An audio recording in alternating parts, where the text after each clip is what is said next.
도망친 노예와 불명예스러운 의사들이 100m 밖에서도 냄새나는 배에서 치명적인 형제애를 맺었다. 잡힌 해적들은 3번의 조수가 썩은 시체를 씻을 때까지 철창에 매달렸다. 이 무법자들이 어떤 왕실 해군보다 무서워했던 비밀은 무엇일까? 장비를 챙기고 모험을 준비하세요. 지금 즉시 조심성을 버리세요. 수평선 너머 법이 사라진 곳에서 해적들은 자신만의 세상을 만들었습니다. 이들은 영웅이나 단순한 악당들이 아니었습니다. 이 도망자들은 삐걱거리는 나무 판자와 소금에 물든 가판 사이에 떠있는 공동체를 만들었습니다. 그들의 현실은 혹독하고 짧았지만 놀랍도록 잘 조직되어 있었습니다. 이는 우리가 바다에서의 삶에 대해 알고 있다고 생각했던 모든 것을 도전하게 만듭니다. 해적이 되는 것은 결코 누군가의 어린 시절 꿈이 아니었습니다. 적어도 그들이 그것이 정말로 의미하는 바를 이해했다면 말입니다. 해적은 태어나는 것이 아니라 절박함, 기회, 때로는 정말 나쁜 운을 통해 만들어졌습니다. 약 1650년에서 1730년 사이에 황금기의 해적선의 선원들은 해군선에 일치된 제복을 입은 선원들처럼 보이지 않았습니다. 대신 그들은 인류의 잔여물들이 섞인 것 같이 보였습니다. 1700년대 초의 당국이 해적선을 붙잡았을 때 그들은 종종 탈출한 노예, 망신당한 의사와 심지어 한쪽 눈을 잃은 세금 징수원이 함께 일하는 모습을 발견했습니다. 이것은 흔한 일이었습니다. 해적선은 아마도 그 시대에서 가장 다양한 직장 중 하나였을 것입니다. 도덕적 고지를 가지고 있어서가 아니라 해적들이 그저 선택의 여유가 없었기 때문입니다. 1734년 개과천선한 해적은 바다는 항해하는 모든 이들을 환영하며 해적들은 출생제나 믿음과 상관없이 기여할 수 있는 누구든지 수용합니다. 라고 썼습니다. 해적 승무원을 해군 동료들과 구별짓는 것은 단순히 그들의 배경이 아니라 그들이 운영하는 방식이었습니다. 왕립 해군은 일반 선원들이 동물처럼 대우받는 엄격한 위계 질서를 따르는 반면 해적선은 놀라울 정도로 민주적이었습니다. 선장은 신적인 인물이 아니라 힘든 시기에 투표로 해임될 수 있는 CEO와 같았습니다. 해적들은 해양 역사상 첫 번째로 서면 근무 계약을 만들었습니다. 이러한 조항은 모든 승무원이 서명했으며 지불 구조에서 부상에 대한 보상까지 모든 것을 구체적으로 명시했습니다. 상선 선박을 잡다가 한쪽 눈을 잃으면 100개의 에이트 돈을 받을 수 있습니다. 오른손을 잃으면 600개의 에이트 돈입니다. 이 문서들은 혁신적이었습니다. 노동자들이 직접 만든 첫 번째 장애인 보험 계획이었습니다. 유명한 해적선의 전형적인 조항은 다음과 같이 선언했습니다. 전투 중 조인트를 잃는다면 400개의 에이트 돈을 받을 것이다. 사지를 잃으면 800개를 받을 것이다. 숙련된 노동자가 정직한 일로 한 해 육제제라트 80개의 에이트 돈을 벌 수 있다는 점을 고려하면 이러한 혜택은 상당했습니다. 해적들이 대부분의 현대 기업보다 더 나은 건강 계획을 제공했다고 할 수 있을 것입니다. 그리고 제출해야 할 양식도 적었습니다. 매일의 의사결정은 투표를 통해 이루어졌으며 모든 해적은 계급이나 경험에 관계없이 동등한 발언권을 가졌습니다. 1778년 악명 높은 선장이 중무장한 상선 공격을 원했을 때 그의 승무원은 반대 투표를 했습니다. 그의 두려운 명성에도 불구하고 그는 그들의 결정을 존중했습니다. 이는 선장의 의문을 제기하면 채찍질 당할 수 있는 해군 선박에서는 상상할 수 없는 일이었습니다. 이 근무지의 민주주의는 실용적인 장점이 있었습니다. 결정에 대한 소유감을 느끼는 승무원들은 더 열심히 싸우고 덜 불평하며 반란 가능성이 줄어들었습니다. 완벽하지는 않았지만 경험 많은 선원들이 여전히 신규 선원보다 더 많은 영향을 미치는 상황이었습니다. 그러나 그 시기에는 혁신적이었습니다. 하지만 이 민주주의를 친절로 오해하지 마십시오. 해적들은 그들의 신뢰를 위반한 자들에게 가혹한 처벌을 부과했습니다. 공동의 재산에서 훔치는 것은 아무것도 없는 외딴 섬에 물과 총 한 발만 남기고 유배당할 수 있었습니다. 해적 정의에서는 항소가 없었고 선고는 즉시 집행되었습니다. 효율적인 법원 시스템을 이야기하자면 해적 생활의 가장 놀라운 측면 중 하나는 승무원들의 인종적 다양성이었습니다. 카리브해와 아메리카 전역에서 노예제가 일반적이었던 반면 많은 해적선은 흑인 승무원들에게 평등을 제공했습니다. 해적의 약 25% 이하 천추호로는 흑인이었고 일부는 지도직에 오르거나 나중에 자선 선박을 지휘하기도 했습니다. 1970년대에는 쿠바 해안의 일부를 통제한 경우도 있었습니다. 이례적이지만 여성 해적은 알려지지 않았던 것은 아니며 종종 남성 동료들만큼 강인함을 증명했습니다. 역사 기록에 따르면 전투 중 그들은 예외적으로 맹렬하게 싸웠습니다. 한 전투 중 대부분의 남성 승무원이 아래 갑판에 숨었을 때 한 여성 해적이 그들을 도전하며 진정으로 남자라면 나오고 싸우라고 요구했습니다.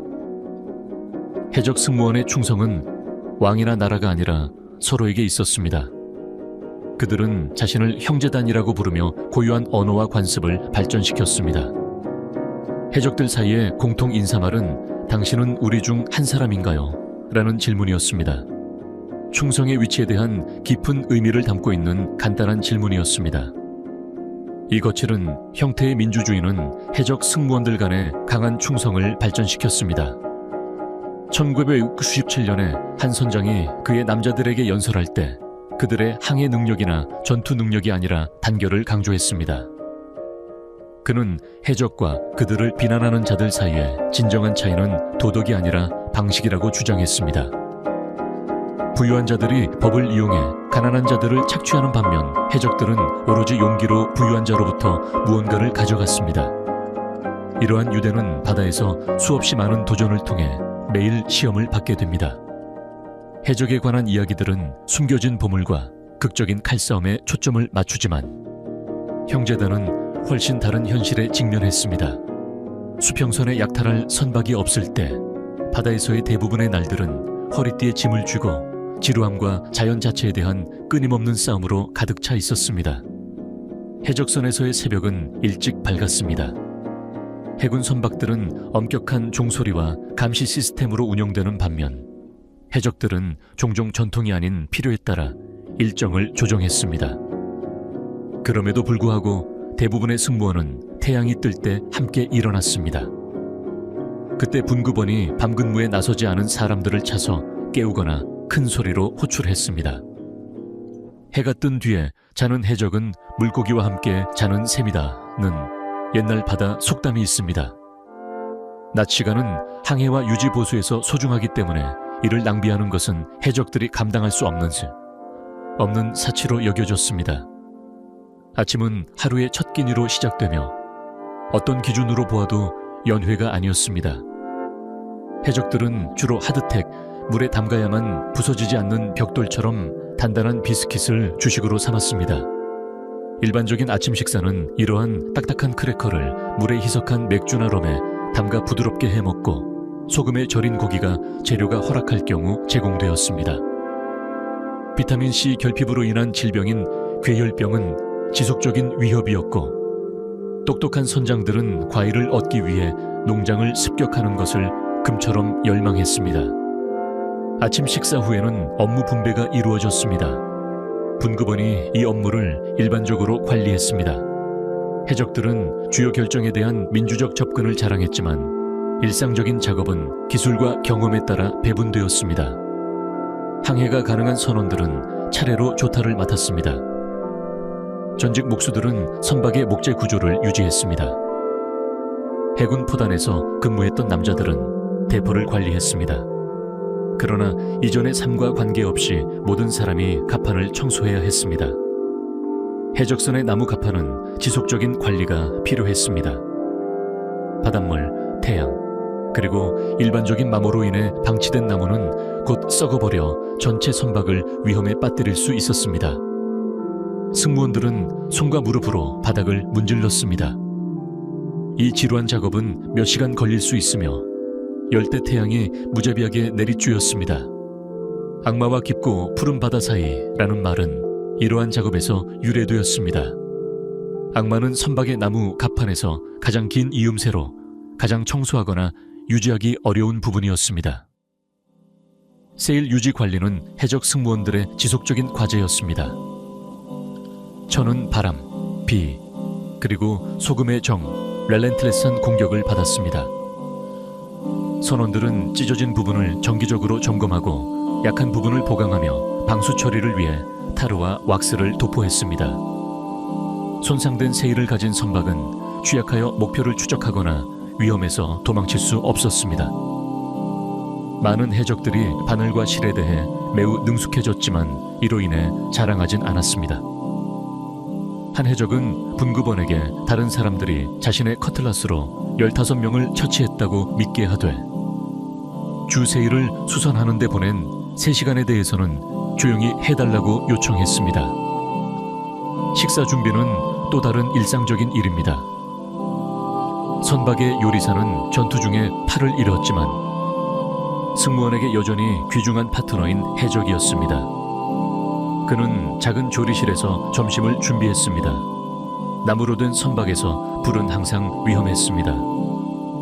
그래서 요리는 모래 상자에서 또는 벽돌, 벽난로에서 이루어졌습니다. 일반적인 음식, 거의 죽이 될 정도로 끓인 소금 소고기나 돼지고기, 가능하다면 완두콩이나 콩, 그리고 더 많으면 딱딱한 하드텍 비스킷. 좋은 날에는 요리사가 절도한 향신료를 추가하여 종종 반쯤 부패한 고기에 맛을 가리곤 했습니다. 물 관리가 아마도 가장 중요한 일상 업무였을 것입니다. 나무통에 저장된 신선한 물은 시간이 지나면서 점점 악화되어 알레르기 물질이 생기고 악취가 나기 시작했습니다. 그러나 이는 금보다 더 귀중한 것이었습니다. 잡힌 해적선의 기록들이 보여주듯이 물통은 보물 상자보다 더 조심스럽게 보호되었습니다. 18세기 개정 한 편은 물 부족 시 비밀리에 추가 물량을 마신 자신들 선원 3명을 처형했다는 해적 승무원의 이야기를 담고 있습니다. 무기도 매일 주의를 기울여야 했습니다. 염분 에어로겐은 금속을 빠르게 부식시켰고 녹은 항상 적이었습니다. 해적들은 총기를 청소하고 커틀라스를 날카롭게 하며 이동 부품에 기름을 바르는데 시간을 보냈습니다. 화약은 완벽하게 건조하게 보관되어야 했으며 습한 바다에서 거의 불가능한 일이었습니다.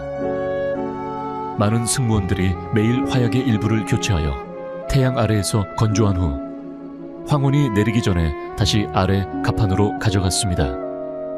유지보수를 하지 않을 때 해적들은 기회게임으로 시간을 보냈습니다. 주사위와 카드가 일반적인 오락이었으며 판도는 심각한 도박 부채로 인한 충돌을 예방하기 위해 신중하게 조정되었습니다. 일부 승무원들은 남은 나무로 조잡한 한 백개몬 보드를 만들었습니다. 이러한 게임은 단순한 오락을 위해서만이 아니라 약탈을 나누는데 필수적인 수학적 기술을 유지하는 데 도움을 주었습니다. 이 모든 작업 속에서 피할 수 없는 인간의 필요가 따랐습니다. 화장실 시설은 헤드로 구성되어 있었으며 이는 배의 앞부분에서 조타대의 구멍 위로 위험하게 출렁이며 바다로 직접 방종할 수 있게 마련된 공간이었습니다. 거친 날씨에서는 이 간단한 필요도 위험한 행동이 되곤 했습니다. 목욕은 드물게 이루어졌습니다. 대부분의 해적들은 몇 달 동안 제대로 씻지 않았습니다. 일부는 비 오는 날에 옷을 벗고 바다 소금을 헹구기 위해 나왔고 다른 일부는 때때로 해수와 모래로 문지르곤 했습니다. 그로 인한 몸의 냄새는 그렇게 일반적이어서 대부분의 해적 계정에서는 언급조차 되지 않았습니다. 해적선이 멀리서 발견되면 선원들은 종종 시각보다 냄새를 먼저 감지할 수 있다고 주장했습니다. 한포로 상선 선장은 1918년에서 해적의 무서운 무기 때문이 아니라 그들의 참을 수 없는 악취가 내 배의 100 야드 떨어져서 밀려 들어오기 시작했기 때문에 항복했다. 곧 썼습니다. 아마도 해적들이 목에 향수 손수건을 두르는 진짜 이유였을 것입니다. 스타일을 위한 것이 아니라 승무원 미팅 중 긴급한 냄새 보호용으로 말입니다. 수면은 긴 밤 대신 짧은 시간 안에 이루어졌습니다. 대부분의 승무원들은 절반이 일하고 나머지가 쉬면서 순찰 시스템으로 운영되었습니다. 전형적인 해적은 단단한 갑판이나 아래층 자리를 비좁게 나무 그물에 매달려서 자고 있었습니다. 사생활은 존재하지 않았습니다. 개인 공간은 자신의 해먹이나 바다 상자만큼 확장되었습니다. 종종 모든 소유물을 담은 작은 나무 상자에 불과했습니다. 이 피곤한 일상은 육지의 정직한 노동에 비해 값싼 거래처럼 보일 수 있습니다. 그러나 많은 이들에게는 가끔의 약탈 약속, 귀족 장교가 없다는 점, 그리고 복잡한 이단의 결속이 값어치 있게 만들었습니다.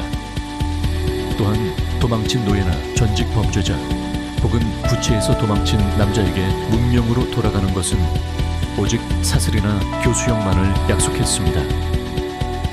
일상생활의 단조로움은 외딴 곳에서의 한 외침으로 갑작스럽게 깨질 수 있었습니다. 그러나 대중의 믿음과는 달리 해적들은 발견한 선박마다 공격하지는 않았습니다. 수색은 계산된 일이었고 체스보다 훨씬 더 체드가 가치가 있었으며 여우보다 늑대가 많았습니다. 해적들은 우연히 먹이를 잡으려고 바다를 떠돌지 않았습니다. 1700년대 카리브해와 대서양의 해상 운송 경로는 그러한 무계획한 접근 방식에 너무 광범위했습니다. 성공은 세심한 계획, 확고한 정보 및 전략적 위치에 달려 있었습니다. 평균 해적선은 일주일 또는 2주일에 한 번에 잠재적 목표를 발견하는 것에 불과하며 각 기회가 귀중했습니다. 해적들에게 정보는 종종 금보다 더 소중했습니다. 출항 전에 승무원들은 항구 마을에서 정보망을 통해 정보를 수집했습니다. 부패한 항만 관리들은 운송 일정에 대한 뇌물을 제공하기도 했습니다. 술집 주인들은 귀중한 화물에 대한 대화를 엿들었습니다. 그리고 심지어 평판이 좋은 상인들도 종종 약탈의 일부를 받기 위해 팁을 제공했습니다. 피레일 20년대 법원 기록은 거의 20%의 포로 해적이 합법적인 사업가를 비밀 파트너로 지목했습니다. 한 해적은 재판 중 해적과 상인의 유일한 실제 차이는 해적이 공개적으로 도둑질을 인정하는 반면 상인은 존경성 뒤에 숨는다는 것입니다. 라고 언급했습니다. 판사는 재미없어 했습니다. 그는 그 해적에게 다음날 교수형에 처할 것을 선고하며 그의 상인 공범자들이 적법한 시민으로서 집단에서 바라보는 것을 지켜보게 했습니다. 지도는 해적 무기고에서 중요한 도구였습니다.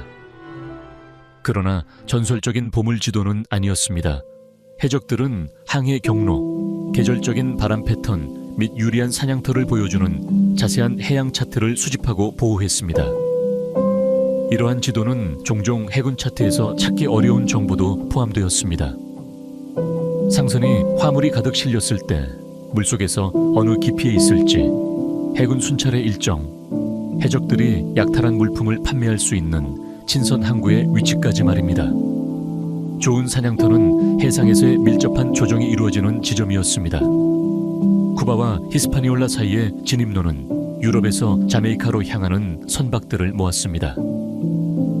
차스턴의 물가는 미국 식민지로의 이동을 위한 선박들을 집중시켰습니다. 바하마 근처의 해협은 식민지 물품을 실은 유럽으로 돌아가는 선박들을 유도했습니다.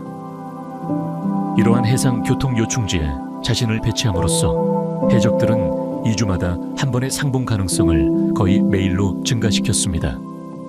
해적들은 목표를 선택할 때 놀라울 정도로 전략적이었으며 전투보다 위협을 선호했습니다. 그들의 무자비한 명성에도 불구하고 해적들은 배가 손상되거나 승무원이 부상당하거나 수익이 줄어들 수 있는 불필요한 전투를 피했습니다. 가장 이상적인 목표는 최소한의 방어력을 가지고 있는 잘 실린 상선으로 저항 없이 항복할 수 있는 것이었습니다. 한 해적이 그의 일기에서 언급했습니다. 가장 좋은 표적은 화물이 풍부하고 용기가 부족합니다. 귀중한 약탈물을 부주의하게 손상시키는 사람은 더 큰 처벌을 받을 수 있었습니다. 그는 자신의 몫에서 제외될 수 있으며 이는 해적 민주주의에도 한계가 있음을 보여주었습니다. 정보는 이러한 이상적인 목표를 식별하는 데 도움을 주었습니다. 스페인 보물 갤리오는 완벽한 상으로 보일 수 있지만 무장 상태가 좋고 전함의 호의를 받았습니다. 작은 무역 회사에 상선이나 설탕, 담배 또는 섬유와 같은 덜 화려하지만 여전히 귀중한 화물을 운반하는 상선을 노리는 것이 훨씬 더 좋았습니다. 그리고 세련된 저항을 제공하려는 수단이 부족했습니다. 타이밍은 모든 것이었습니다. 해적들은 해상 운송의 계절 패턴을 추적했습니다. 카리브해의 설탕은 늦여름에 유럽으로 향했습니다. 노예선들은 봄에 아메리카 대륙으로 향했습니다. 그리고 동인도 회사의 선박들은 가을 초에 아시아에서 돌아오며 향신료와 비단을 가득 싣고 있었습니다. 이러한 패턴을 따름으로써 해적 승무원들은 가장 부유한 약탈이 가장 취약할 때 가로막을 수 있도록 위치를 잡을 수 있었습니다. 해적선 자체도 사냥의 무기였습니다. 할리우드에서 거대한 대포로 무장한 선박을 묘사하는 반면 대부분의 성공적인 해적선은 놀라울 정도로 작고 빠릅니다. 속도가 화력보다 더 중요했습니다. 많은 해적 선장들이 슬루프나 브리간틴을 선택했습니다. 빠르고 민첩한 선박으로 도망치는 상선을 추격하거나 쫓아오는 전투함에서 도망칠 수 있었습니다. 이러한 작은 선박들은 또한 대형 해군 선박이 따를 수 없는 얕은 연안을 탐색할 수 있어 중요한 탈출 경로를 제공했습니다.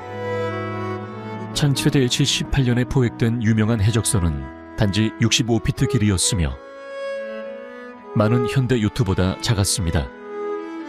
그러나 40개 이상의 약탈을 성공적으로 섭렵했습니다. 이런 선박들이 크기가 부족한 만큼 수정하여 보완했습니다. 단기적 빠른 속도를 위해 추가 세일을 장착할 수 있었습니다. 선박의 헐은 종종 상선 설계보다 얕았으며 숨겨진 만과쌍을 액세스할 수 있게 되었습니다. 해적선은 추가 해먹의 공간을 위해 화물 공간을 희생할 수 있는 경우도 있었습니다. 추가 증가할 수 있는 전투 행동을 위해 더 많은 승무원을 불어넣기 위해서였습니다. 잠재적 피해자에게 접근하는 것은 잘 연습한 패턴을 따랐습니다. 해적들은 자신의 표적을 놀라게 하지 않기 위해 우호적이거나 중립적인 깃발을 올렸습니다.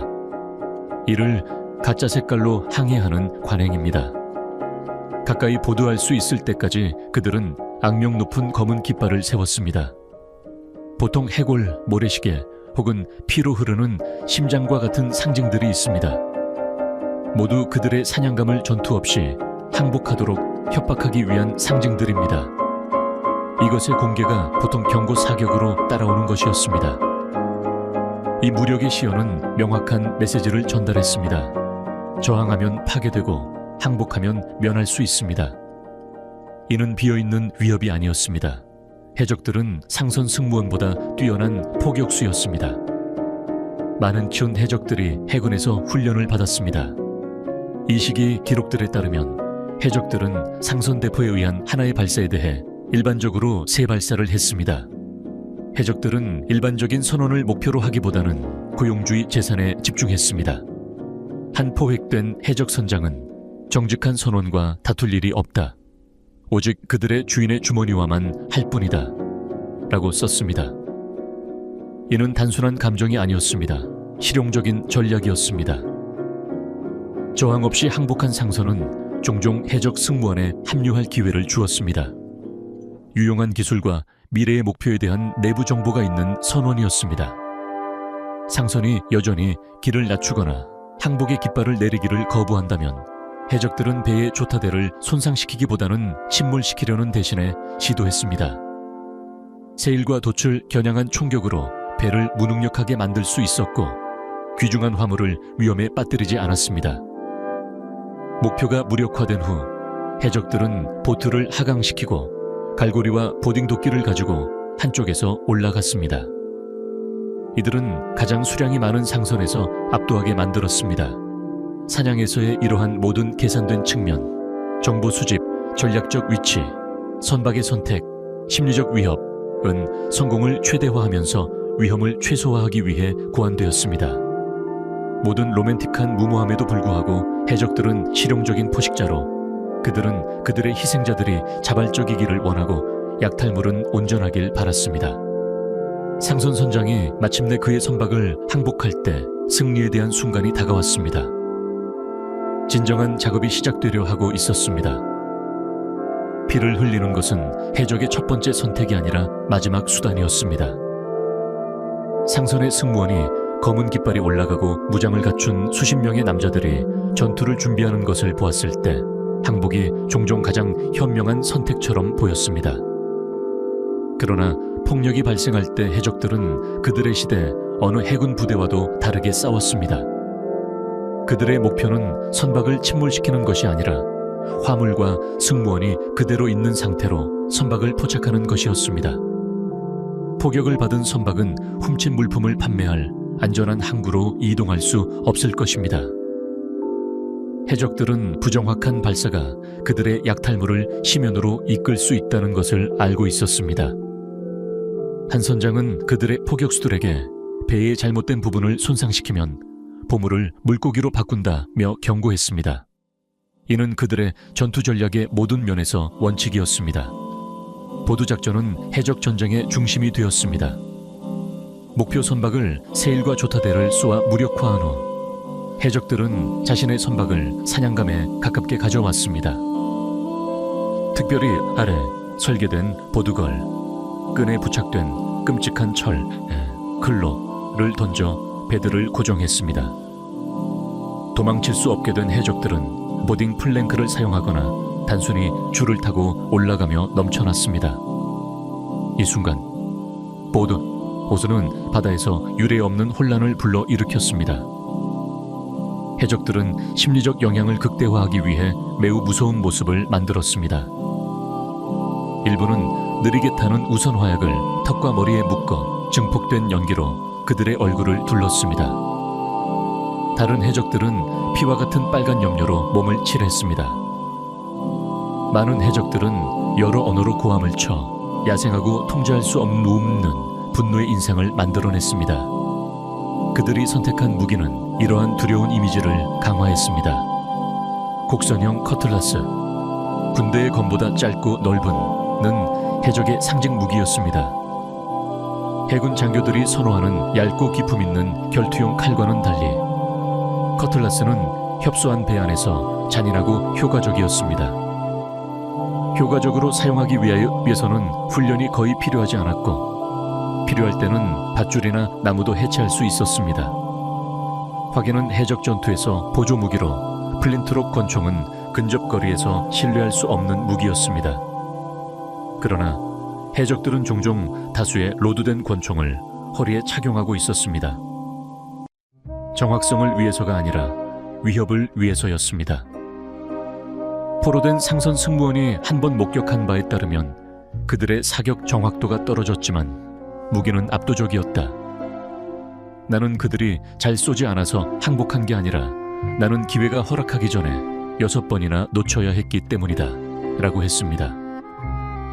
보딩 도끼는 무기와 도구의 조합으로 한쪽 면에는 날카로운 칼날이 있었고 다른 쪽 면에는 망치머리나 찌르는 부분이 있습니다.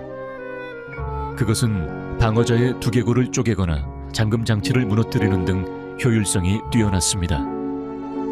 경량 수류탄, 총알과 못이 들어가 있는 병으로 만들어진 원시 폭발물은 해적이 보드를 준비하기 전에 적의 갑판을 비웠습니다.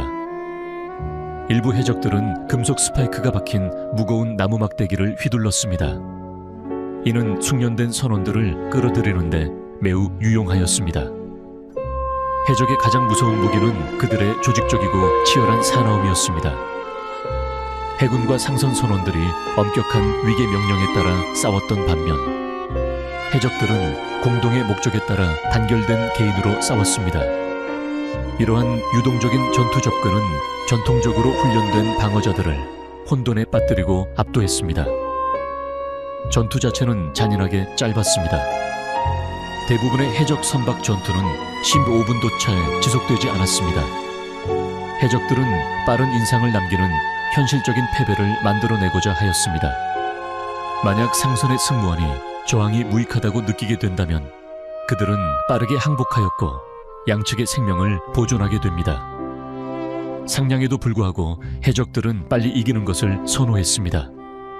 팔과 어깨에 커틀라스 상처가 줄을 이루었으며 그 뒤를 따르는 것은 부서진 나무에서 발생한 작은 파편들이었습니다.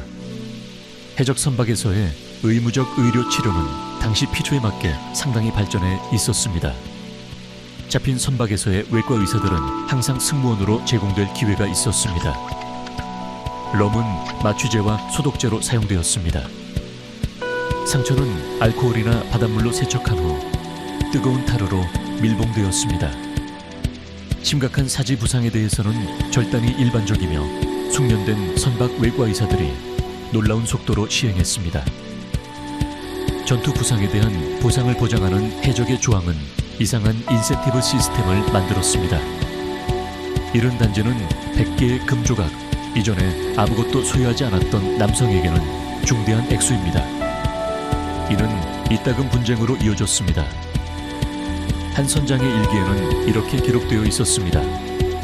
젠킨스는 한 선술집 여자가 그의 손가락을 물어버렸다고 주장하며 조항에 따라 보상을 요구했습니다. 외과 의사는 상처를 확인했지만 그것은 약간의 인은 선술집에 무턱대고 개에 물린 것처럼 보인다고 말했습니다. 보상은 거부되었습니다. 전투 후 해적 습격에서 진정으로 위험한 부분은 포로 관리였습니다. 대부분의 경우 체포된 승무원들은 그들을 억제한 수적 우위를 가져왔습니다. 해적들은 이를 해결하기 위해 즉시 장교와 일반 선원을 분리했고 부자에게는 선택권을 제공했습니다. 해적 승무원이 되거나 선적 화물의 구역에 갇혀 바다에 닿을 때까지 기다리는 것입니다. 많은 이들이 즉시 해적이 되는 선택을 했습니다. 식민지 법원의 기록에 따르면 약 3분의 해적들은 자신들이 붙잡힌 후 불법 경력을 시작했습니다. 거부한 사람들은 일반적으로 저항의 강도에 따라 다르게 대우받았습니다. 즉시 항복한 선원들은 개인 소지품을 유지할 수 있었으며 다음 항구에서 석방되었습니다. 치열하게 저항했던 이들은 외딴 섬으로 유배될 수도 있었고 더 나쁜 일도 있을 수 있었습니다. 해적들의 전투 성공은 대개 더 크고 더 잘 무장한 상대들을 대상으로 했으며 이는 그들의 독특한 전투 접근 방식의 효과성을 보여줍니다. 그들이 치기 구역을 통해 진전을 쌓은 명성은 그들의 실제 전투 기술만큼이나 그들에게 도움이 되었습니다. 해적의 공격이 미치는 심리적 영향은 물리적 상처가 치유된 후에도 오랫동안 남았습니다. 단순한 전투 기술에 대한 모든 전설이 있지만 해적들은 결국 포획이 전투의 패배보다 훨씬 더 나쁜 결과임을 알고 있었습니다.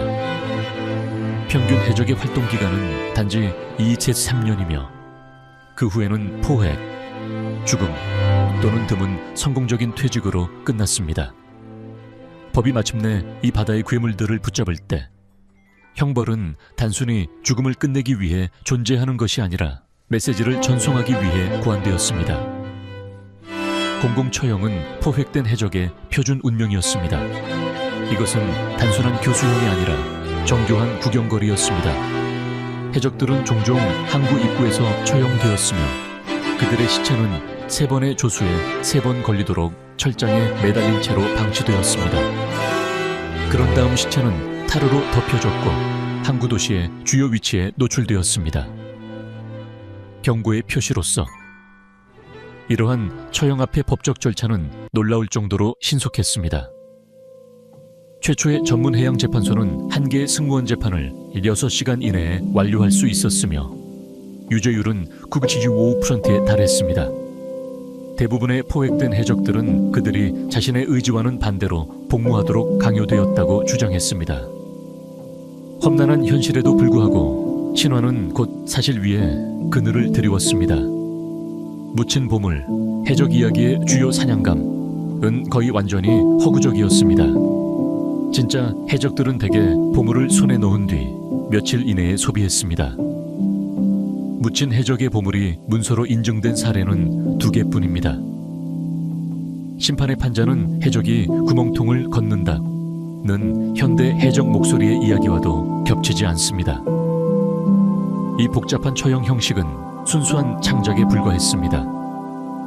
실제 해적들은 그저 문제를 일으킨 이들을 선미에서 던졌습니다.